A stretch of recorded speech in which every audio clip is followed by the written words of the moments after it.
In order to speak to people's hearts, in order to play truly beautifully, you have to understand principles of phrasing. And in this lesson, I'm going to share with you some very universal aspects of it. So the first key thing which you have to know is that phrase, musical phrase, always moves somewhere. So before even starting to play, you have to know where you're heading to, because very often when people play pieces like this one, for example, they sound very awkward in the beginning, and it feels kind of awkward when you start the piece not knowing where you're actually heading.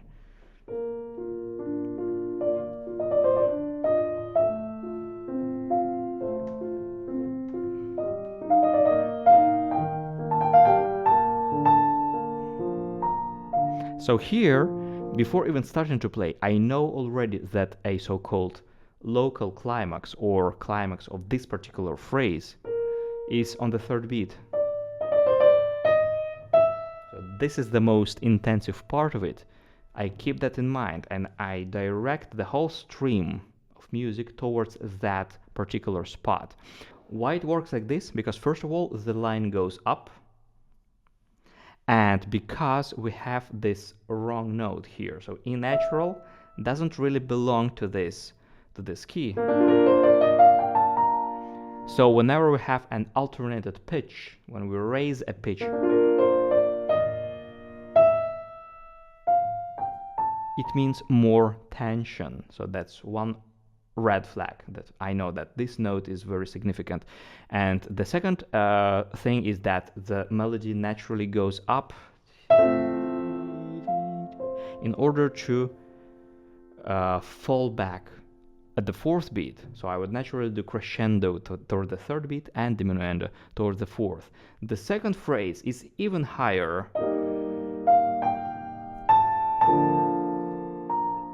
So I would make it even a little bit more opened in relation to the first bar. When playing the next bar,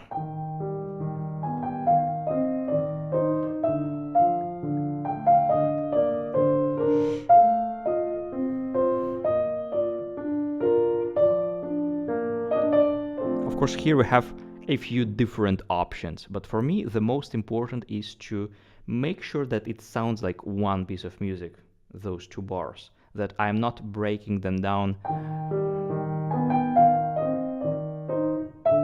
You see, this doesn't work because I have kind of disconnected them way too much. So one trick that helps a lot for classical music is that when you have a slur break, you would typically just relax the finger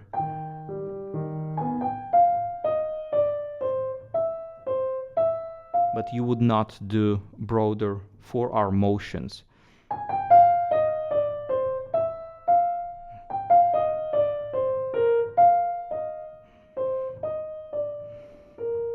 And then again, we have to choose which part of this two-bar structure is the most important. What is our climax?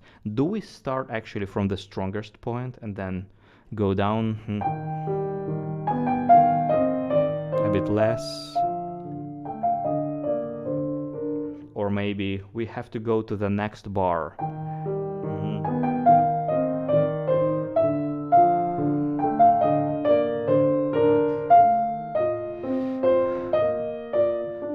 Releasing only here. So those are already interpretational choices where we shape this music upon our own taste and liking. I'm thrilled to announce the upcoming launch of my most ambitious project yet, an in-depth piano technique rebuilding program. And it isn't just a course, it's rather a step-by-step system to help you build or completely rebuild your technical foundation.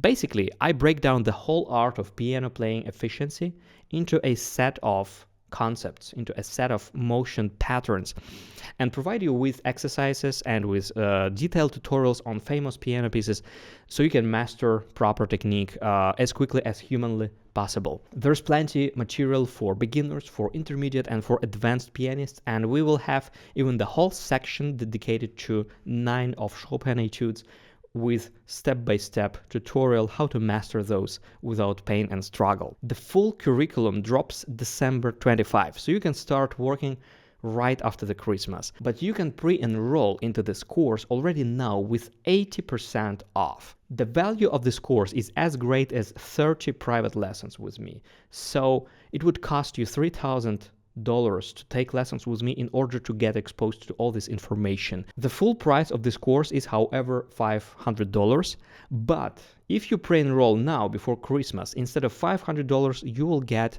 this course for just $99, which is basically one private lesson with me. So if you're serious about transforming your technique, now is the time, and I guarantee you that you will never ever get this course for this ridiculously low price. Another very important tip for a smooth phrasing is listening to the long notes and making sure that the next note is not accented. Like for example here.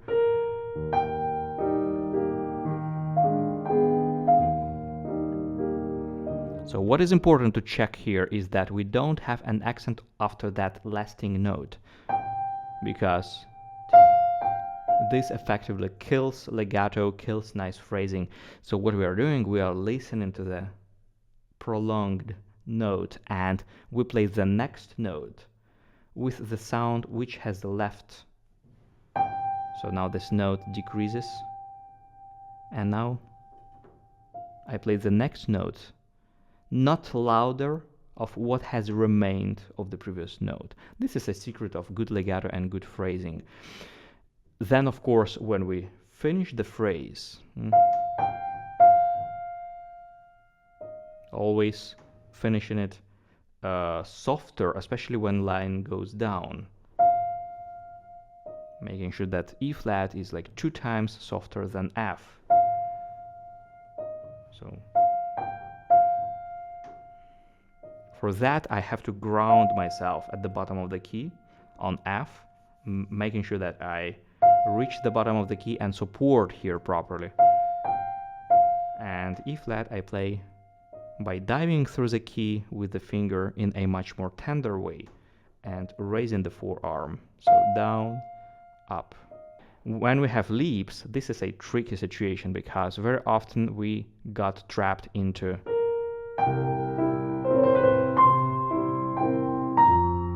this kind of playing when we mark higher notes, which doesn't sound nice, and then we wonder why it sounds not beautiful. Because we have to imitate singing here, and when we want to sing such a leap on legato, we have to support the voice at the bottom note, playing the upper note actually not louder than the bottom note. So we imitate this principle in piano playing as well.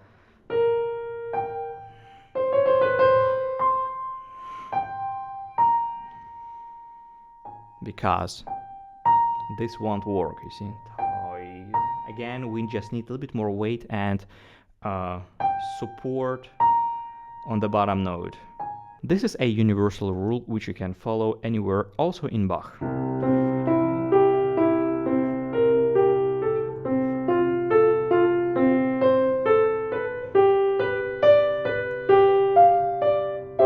So if I want to show that upper note, I also have to support the note beneath. Because this doesn't sound nice, yeah? We can't just mark, just accent top notes if we want to provide a sense of smoothness and legato.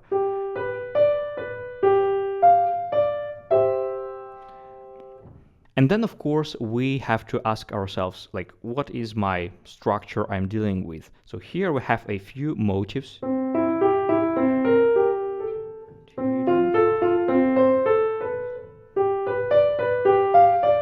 And each motif is higher than the previous one, so we have to build it accordingly, making sure that we lead right to bar 4. So before even starting a piece, I remember that my first destination is in bar 4.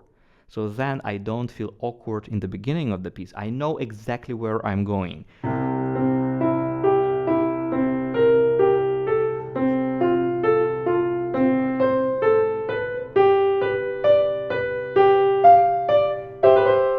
Yeah, So then it feels in one flow, it feels in one go, and I can grasp the attention of my listeners and make them follow me because I myself know exactly where my phrase is going. And this is the first thing which a good musician would ask themselves, where I'm heading towards, where I'm directing my musical flow towards.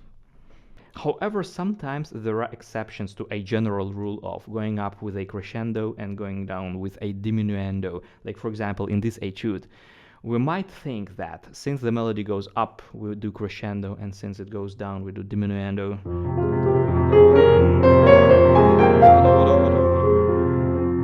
You see, but in this case, Chopin warns us that the third bar is played con forte with strength, and he writes forzando with an accent in bar 4. But in this case, Chopin warns us not to do this because he wants a very persistent and stubborn character here. So he writes con forte in the third bar and forzando with an accent in the fourth bar, which is absolutely counterintuitive but benefits greatly the character.